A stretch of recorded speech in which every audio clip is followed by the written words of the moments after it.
Hola, mujeres. Welcome back to the show. I am super excited to be here today with Natalie. We are going to be talking about all things tech, especially for those of you that are small business owners, coaches, consultants. But as usual, we want to get to know the speaker. We need to get to know our guest. And so, Natalie, welcome to the show. How are you?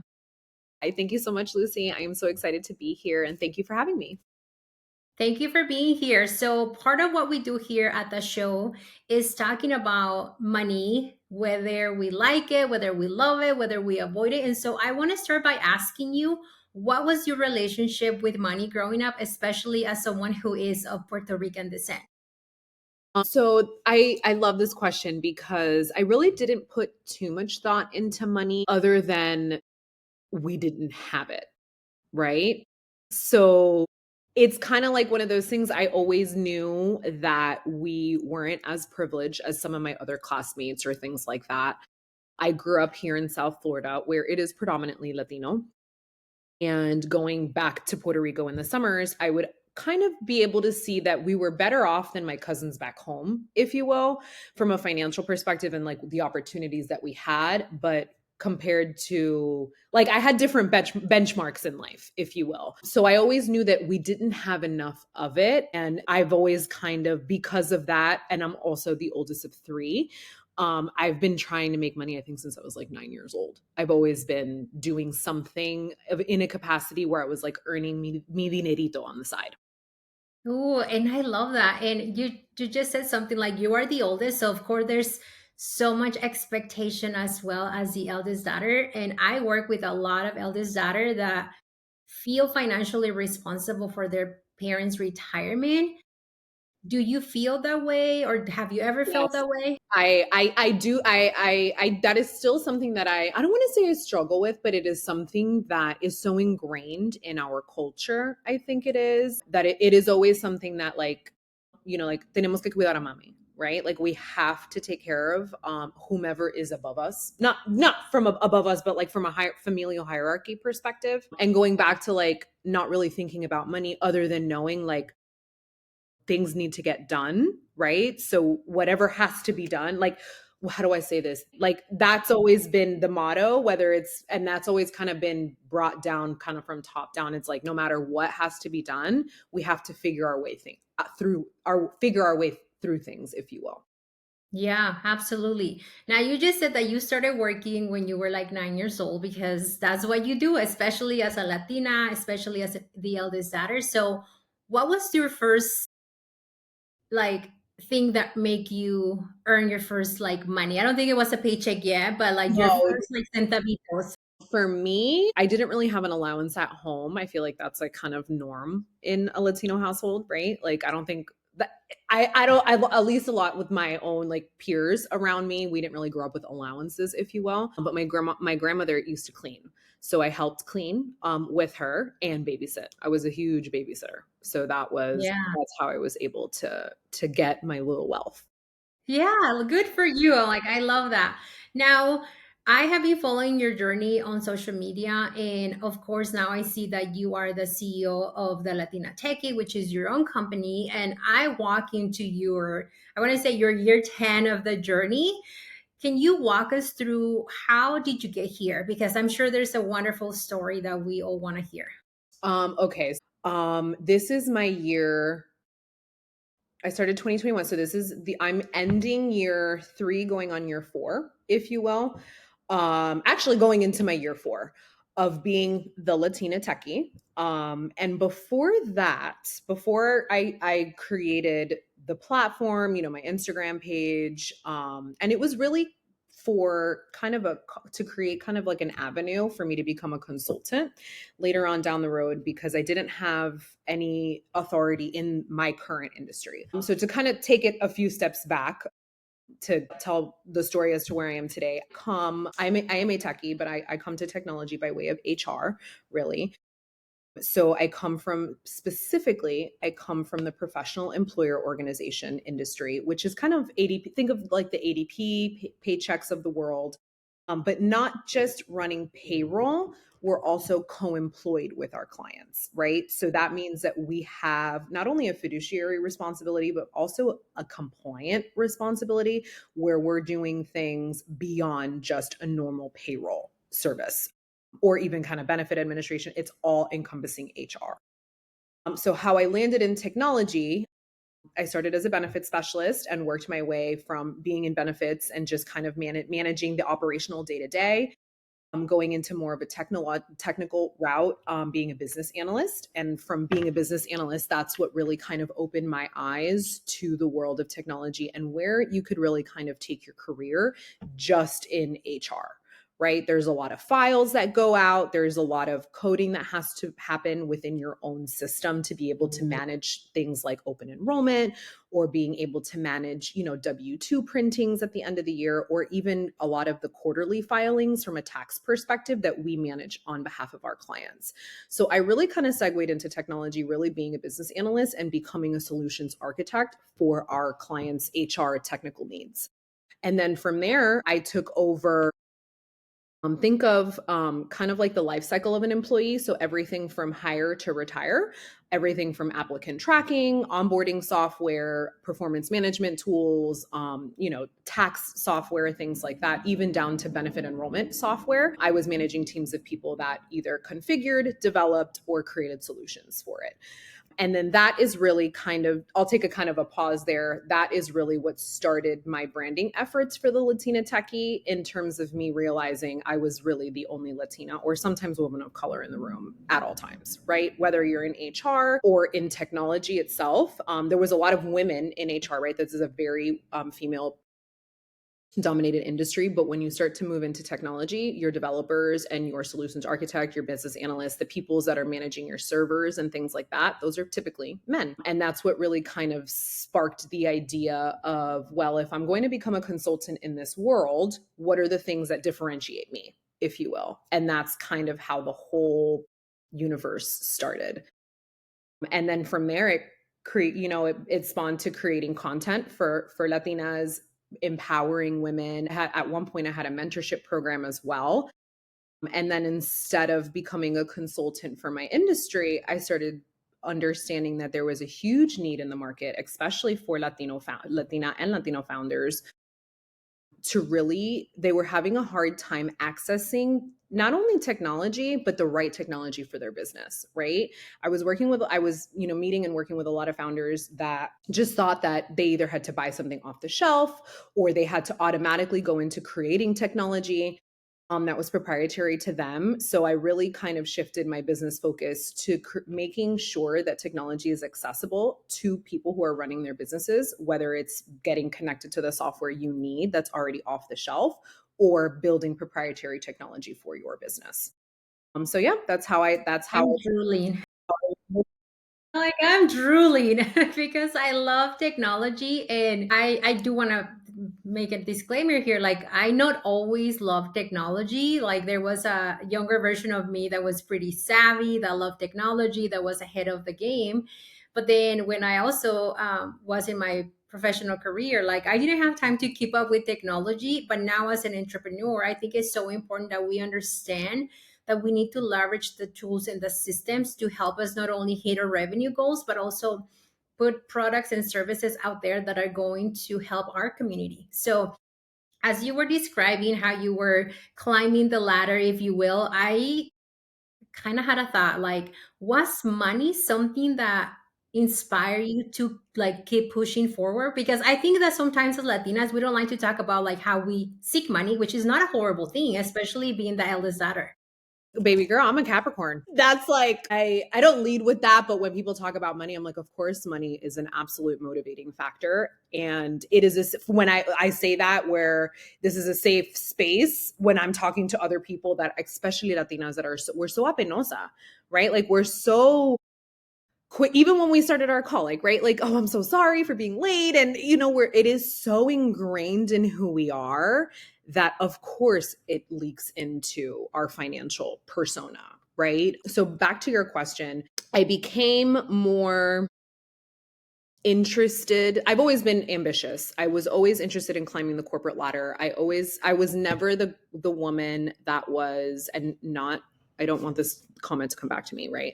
I was never the woman that was going to say, I'm going to be a stay-at-home mom, stay-at-home wife, voy a trabajar, I have my degree. I was so, like one of the only in my family, or one of the first, I should say, to get my degree and, finish school where my parents couldn't. I had so much pride and ambition that money has always been a motivating factor. Then at 27, I became a mom. Once I became a mom and I had my daughter, my first child, my daughter, that really kind of lit fire under my ass in a way that I never had that motivation before, where it allowed me to think outside the box in terms of, if I'm going to climb the corporate ladder, I need to be strategic and figure out what I want to do so that I could make good money, but also be a present mom at that time. But I was still a workaholic in those days. So that was maybe 2016. 2016 was when I had my daughter. So that is really when my career took a whole, I would say, trajectory up the ladder. Yeah. And you just said something about like being a stay-home mom wasn't for you, being a stay-home mom wasn't for me. And some people or some Latinas, that's their dream, and that's okay. Like there's nothing wrong with that. But for people like you and I, like we like making money. We like studying, we like learning, we like hustling, we like doing all these things.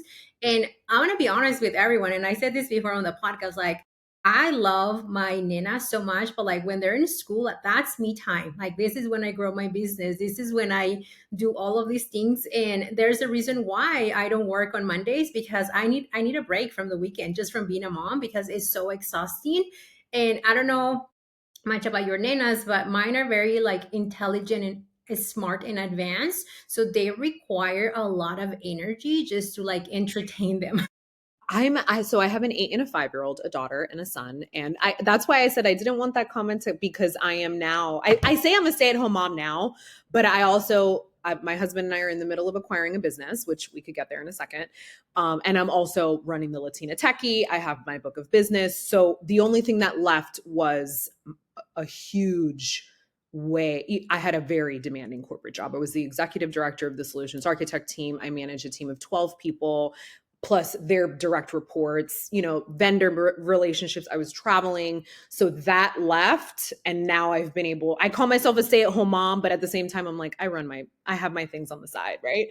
But it has been, that's kind of why I say like, I like where I'm at now because I'm able to have one foot in, one foot out and Yes. have the freedom where I didn't have the freedom before.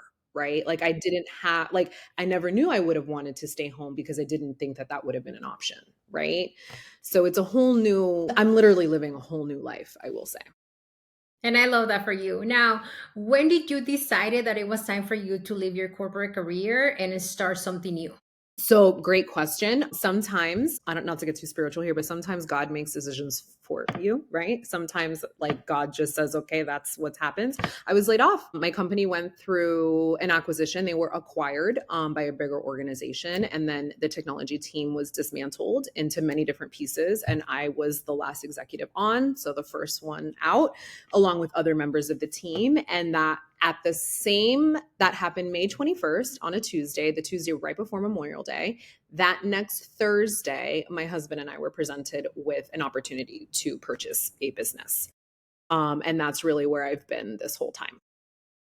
And how did that feel for you? Because I made the decision to leave. Like no, nobody fired me, but I made the decision to leave a corporate career that literally saw me grow up. Like I started when I was 16 and I left in like my early 30s or mid 30s. And like there's a lot of fear and upsetness and anger that comes with leaving what you worked so hard to build. So what was it like for you? So it was funny. One of my best friends, one of my best girls, Whitney, when of course, I'm like upset and I'm calling. It was more, I wasn't sad about the corporate, the weight on my shoulders. Like I wasn't sad about that leaving me, but did it hurt the ego? Absolutely. I was so upset. I'm about to be 37 years old. Like I take I'm Capricorn. Like I take my life goals, my plan, right? Like this master plan of my life. I take that very seriously. And my best friend was like, "Baby girl, you were never gonna quit. Like you were never gonna quit. Like you were never like this needed to happen so that you could go and feel free to do other things." And I looked at her, I was like, "Man, you're so right." Sometimes like it takes other people, like the outsiders. I'm like, "Damn, you're Yeah. so right." So I'll be 100% transparent. I will say like the first week. So I say the Tuesday before Memorial Day because we took a little family vacation with my husband's family, and I kind of unplugged, and I gave myself about 2 weeks, like the whole like to finish off the month of May, to be upset. And I don't want to use the word depressed because I wasn't depressed, but I was upset. I was like angry, upset because now I'm like, well, now what? Like, well, now what? Like, I had all these plans. I needed to make a certain amount of money for me to feel comfortable to leave and be Latina Techie full time. And I really sat with it until maybe mid June. And then school finished. So you don't really have to, once you're, once the kids are out of summer, I didn't really have time to like sit in my feelings. So I gave myself just enough time. And then I really just kind of dived into summer and being a stay at home mom. And embracing my word of the year before any of this happened in December was surrender. And I really just surrendered into this new persona. I think Natalie 5 years ago would have been very upset, would have been very depressed. It would have not been the same outcome, but now 5 years, like now being who I am today, like it really was such a blessing in disguise. And now I'm really able to do a lot of other fun, cool things that I've never had the chance to do. And it's worth it. It's It's like pursuing your dreams is so fucking worth it, but a lot of okay. people are so afraid to make the move You're because so we have been conditioned to ask permission and always wait for a white man to give us a raise. It's like, oh my God, you're if so I leave, I'm never gonna make money, yeah, right? I don't know I don't know what was like I don't know. And then you have like such like a heavy and right, you come from a very heavy corporate background like myself. Like we had such responsibility and I'm like, ¿para qué? ¿Para qué yo me para qué? I don't understand. Like I was working so hard for what? So now I'm like unraveling that, right? And just honestly, like surrendering and leaning in. I really like that term, like leaning into this new way of being. So it's been really cool.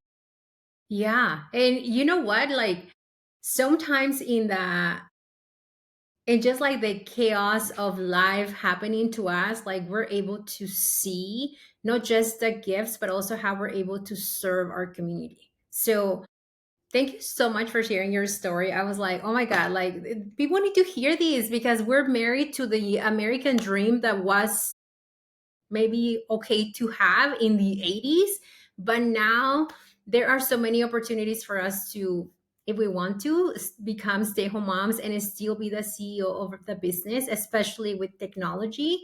And so I want to talk about that. Okay, so I work with so many entrepreneurs just like you, where now we can make money literally from the computer, the laptop, Literally. anywhere in the world, Like the literally. cell phone, exactly.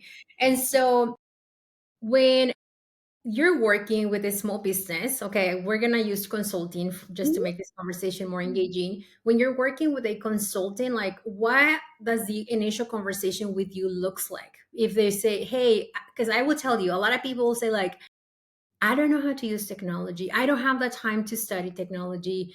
Even making reels like makes people so anxious because they think that they have to perform and look certain way. So how do you come in with your business to help those small businesses?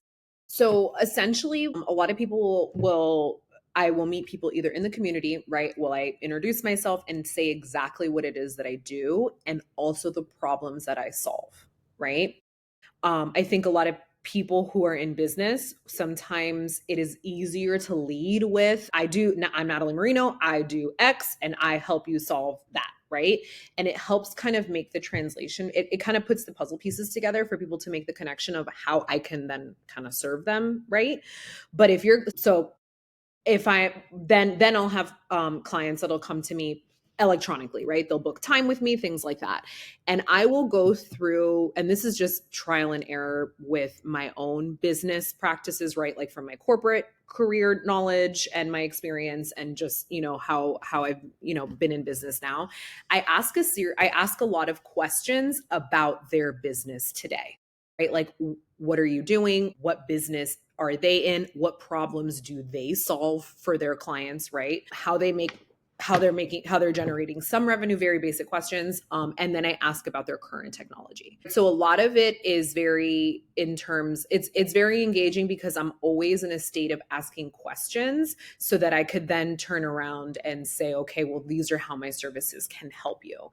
And in terms of technology, when I meet a tech fear, how do I say this? Like a fearful kind of like that.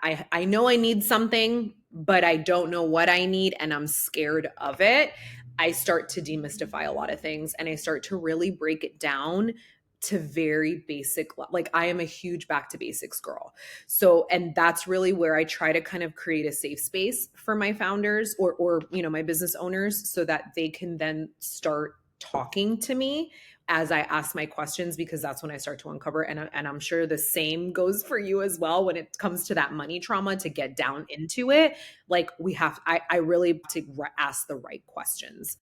And that's really how we start, so that I know how to guide the conversation of, okay, well, what technology is it that they're looking for? And not only technology that they're looking for, but what problem is it that they're looking to solve? Is it that, hey, I need better reporting tools? Okay, well, let's take a look at what you're doing today. Is it QuickBooks? Is it your CRM tool? Like, what are we tracking?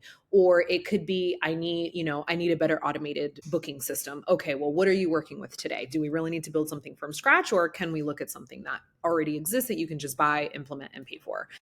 So a lot of it is very conversational in the beginning. I tell people, I need you to come with your thinking caps on. I'm never going to ask you a yes or no question other than the name of your business. I love that. I love that. Now, there are so many people that have been jumping into entrepreneurship in the last 5 years. Like I've seen them come and go. And one of the biggest obsessions that I see with entrepreneurs or consultants is the website. Like they spend thousands of dollars building a website that literally brings them no business. Are you guilty of these? Because especially you being in like technology. I love this question. You do not need a website to be in business, but you do need a website to have legitimacy and authority.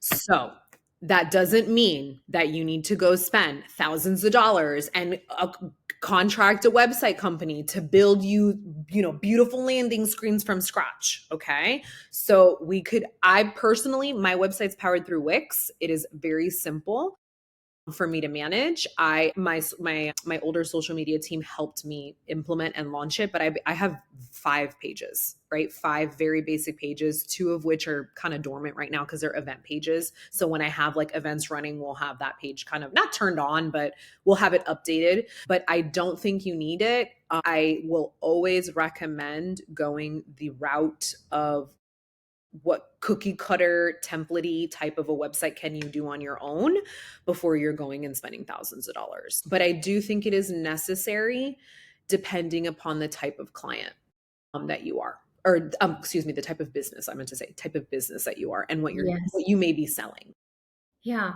And with technology, I feel like people also think, oh, I'm going to invest in the website or the branding, and it's always going to be like that. When in reality, I think we need to enter the technology space as it always has to be updated, it always has to be maintained. Do you see that like entrepreneurs fighting that side of like tech? Like, oh, now I have to do this. Yes. So in my app world, because there'll be a lot of updates, for example, like in the Apple Store, right? Apple has very, very strict rules. So if there is an update and your app is now all of a sudden not compliant, there will have to be a change made. If not, the Apple Store will deny it, deny the submission, and you're no longer on the Apple Store. Google is a little bit less strict, but I see that constantly.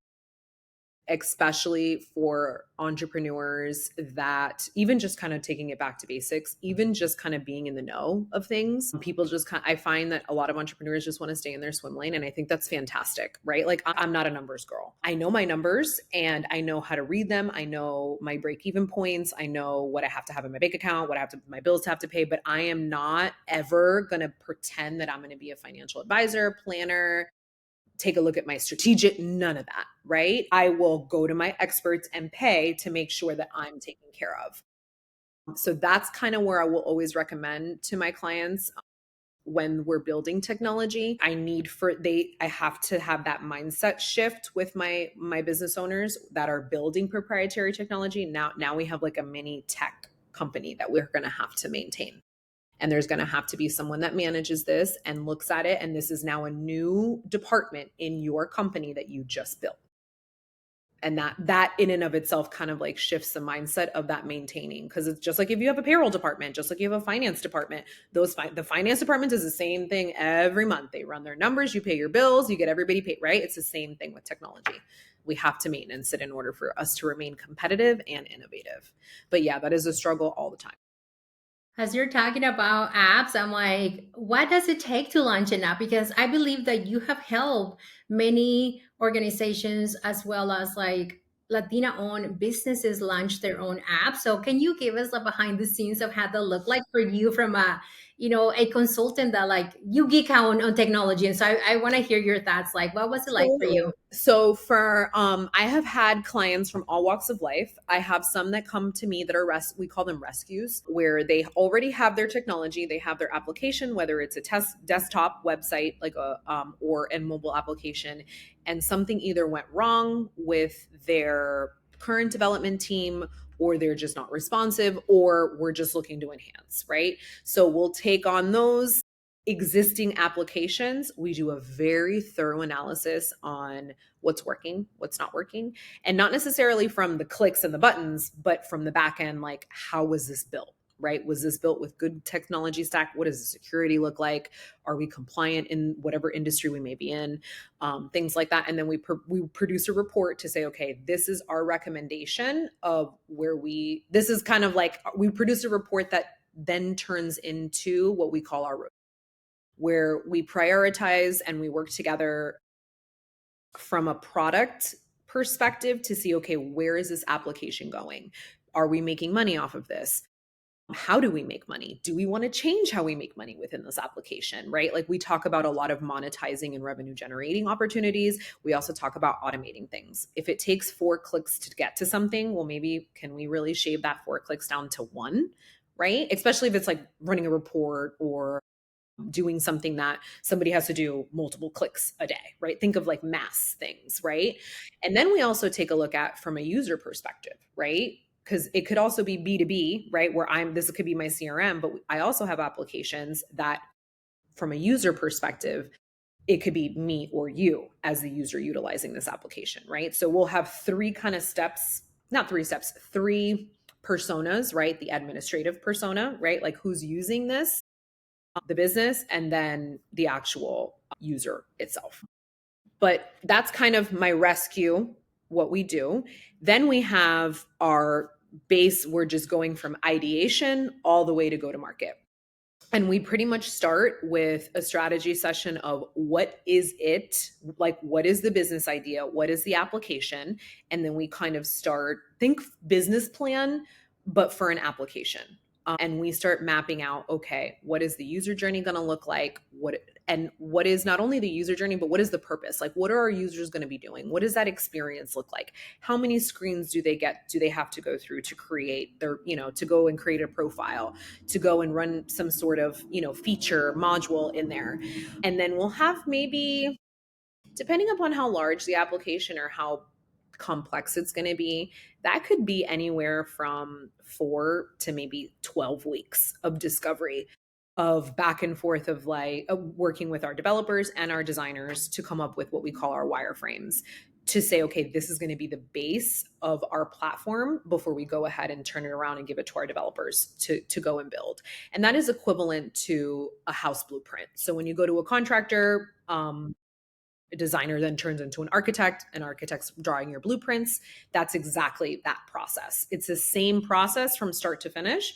Instead of it being a home, it's, your mobile app, and we go through kind of that digital real estate, if you will. Like I'm drooling. I'm like, I know that's somebody bring me the popcorn right now because I can listen to you. Like, and this is one of the things that I love about being an entrepreneur is that I can learn so much from everyone that comes to the show. And I literally am like drooling right now because I'm like, oh my God, like I want to be a fly on the wall, or like I want to have like a call with you once a quarter. So just like tell I me would love that. everything. I would love that. I'm open to all collaborations. I do love I consider myself a lifelong learner.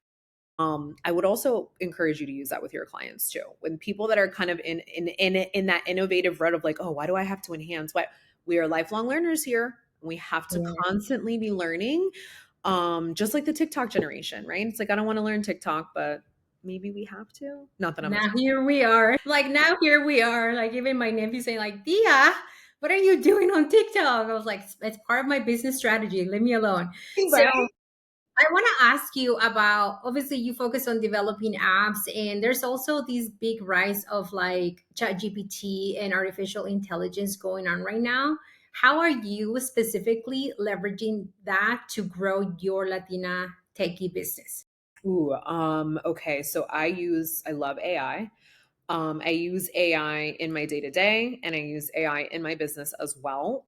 Whether it could be, we'll use Gemini, and there'll be a lot of other proprietary things, systems that we'll use from a coding perspective, where our developers, and this isn't me, this is my team, my developers will, copy and paste a string of code and make sure that it is written in an optimal way that is going to match the current tech stack that we're coding for, if you will. So, from a developmental perspective, we'll use AI in that fashion to make sure that whatever we're building is optimized, and then we can duplicate after that. So, we're not having to code the same thing over and over again.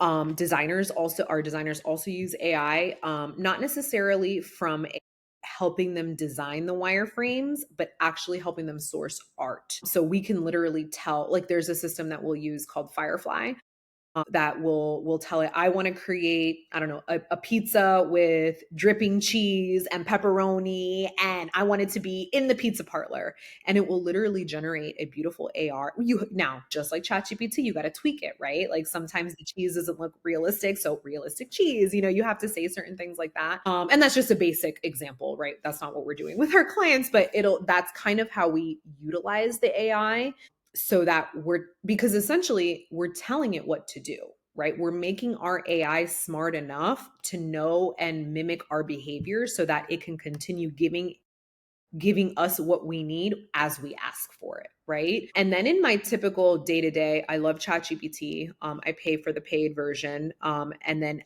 because I pay for that version, I'm able to have a ton of other plugins that, from a Canva perspective, there's another one I use. Oh my goodness, I think it's called Draw. My sister will kill me that I don't know it. I use it all the time. I think it's called Draw, and that helps me literally put together my PowerPoint presentations like that. I upload the branding similar to Canva, how you can upload all of your beautiful like branding and your coloring elements, or your coloring and your branding elements and stuff like that. You're able to do all of those things, and then you can take your outline of what your presentation is going to be, and it'll create a whole pitch deck for you. I And so love that. I that love helps that. And me. this is why, like, or how being a consultant or a coach, like it has become easier once we overcome the fear of like, I don't want to be seen online, right? Like there's so many tools that we can leverage to still grow the business, but also like for example, today I'm batch recording the podcast. So I have multiple podcast interviews and I'm done and I'm like, that's all the thing I do for the day. But I have a Zab that will take care of like editing my videos, editing all of the things, and create the task that we need to complete. So I'm like, I'm no longer like, let me tell you what to do, or let me write it down, or let me type it up, because all of that behind the scenes has been streamlined. But it took me a while to get here, right? Like not only learning how to let go of control and trust in the team, but also the systems and the processes need to be built. And that's a lot. I want to say it took me until I hit, but I think you had mentioned something that you were with a company for a long time, that they saw you grow. I was with a company from when I was 20 up until I turned Gosh, I think it was 33. Yeah, I'll be 37. So yeah, the start of the pandemic. Yeah, I must have been like turning 30, 32, 33. So I was with him for like 13 years. And then it took me going from that job to I worked for ADP. And it took me working for ADP to be like, I was like really in a very I moved from being a solutions architect for all kind of the our technology that we were utilizing to a product owner where I was like with a development team using scrum methodologies, like very technical. Like I actually I took a step back in my career from a title perspective, if you will, to then really kind of learn the technical aspects so that I can learn how to build technology from start to finish. And that's where I was really able to understand how the developers were utilizing AI. And then I was really able to see how powerful it is. And to your point, not be so scared of it. I love that. Yeah, now I have my mom my mom is HR as well, but really on the HR, I'm the HR tech. She's like really HR, like laws compliant, HR handbooks and stuff. And now I'm like, you could have this like, write your whole HR handbook for you and things. So she's learning how to utilize it too. To your point, I think the more we know, right? Like I always hone in on accessibility. The more we have access to things, the more we can leverage and the more we can make money and use Yes. our brains to create something out of nothing. And I think that that's what, as Latina, as a Latinx community, I think that we really, I think we're really resourceful to that end, right? Like I think Yeah. we're known for that. Yes. And it's like, I think we need to let go of the hustle identity of I have to work hard and actually make the time to sit down and create like what is my $1 million idea. And to be fair, like I never used to think this way. It took me leaving my corporate career and leaving the environment to finally say like, wait, why am I not thinking like they think? Like they're thinking about ideas, they're thinking about making millions. Why am I thinking about just six figures? So that was like my wake up call. Now, I do want to ask you, like, if you were to give three quick tips to Latina coaches, consultants right now in terms of like technology or investing in technology, what would those three things be? AI, figure out how to use it and what you need for it, right? Like that, because that's very situational. I'm a techie, so I utilize it in a very specific way. Somebody who is, let's say, a business coach may not want to use it that way, but just really kind of familiarize yourself with it and how you can leverage it because there are so many free things. Like I happen to pay for ChatGPT because I use all the bells and whistles, right? Like you don't have to pay for that and you could still have a very powerful AI engine behind you. There's also a Gemini, there's also so many other things. That I would be number one. Also, number two, before we make an investment, take an audit as to what you have, right? Like, what are we using today from a and I always urge or I always encourage when you take the audit, you not only write a list, but you write your the ROI, right? Like what am I paying for this and what am I receiving, right? So like let's say I have a website and I pay Wix, I think I pay I don't know like $300 a year. I think I pay for the year, right? Like I pay like 320 for the year, but am I really getting the clicks that I need? Does it make sense for me to have this website? And that's just an example. It could be I don't know, Trello, let's say or Calendly. And there's people who you pay for Calendly, but did you know that Google has it for free and you could use the Google like appointment type of, scheduler. So it's things like that where I urge people before they make an investment, take an audit of what you have currently and then figure out, okay, these are the gaps. And this is where I can say, okay, well, you know what? Maybe it makes sense for me to have, QuickBooks or whatever the case may be. And then a third, let's say, what else would be an investment? I would say for somebody who thinks they're ready for application building, have their business plan ready. And I say that because a lot of you would be surprised, and I'm sure you actually probably know this statistic being what you do. You'd be very surprised how many people don't have plans written out and they don't even understand where they want their business to be. Or they may not even understand, they may just have been making money and it's great and they have great revenue. So then they want to build technology for it, but they don't necessarily understand what that idea may be.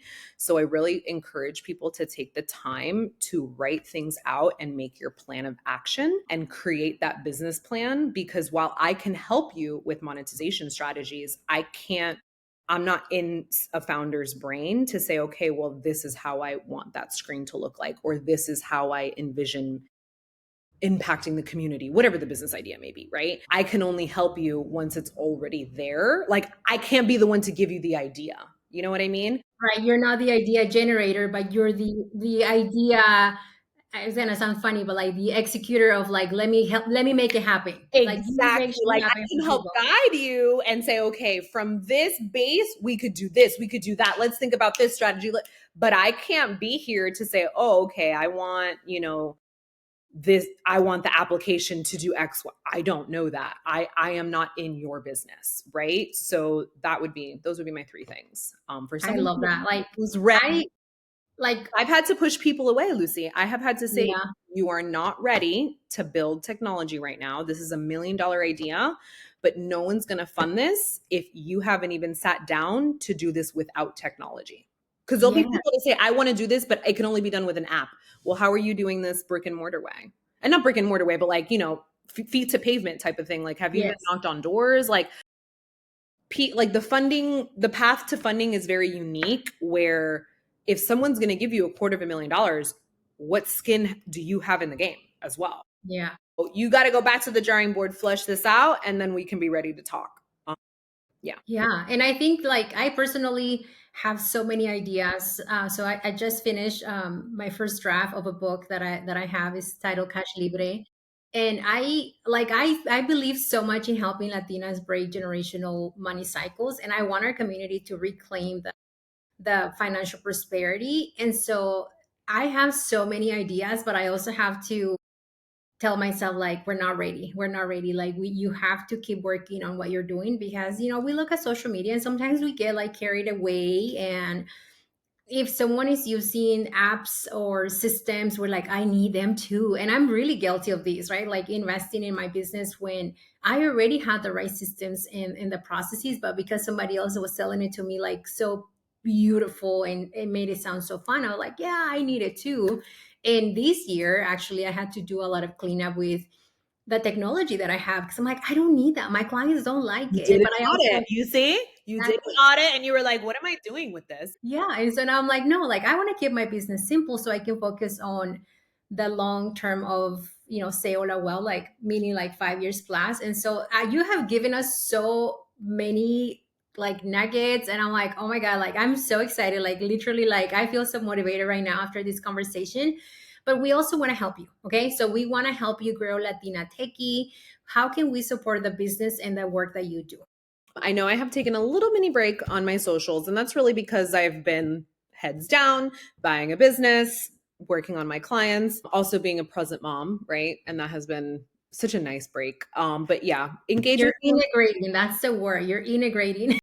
right? I'm like just coming down, but just engage with me on the socials. I love to meet new people, book discovery calls with me as well. I know what I said, where I know I had kind of mentioned like you have to be ready to build technology, but most ideas, I love to talk to founders and strategize and help.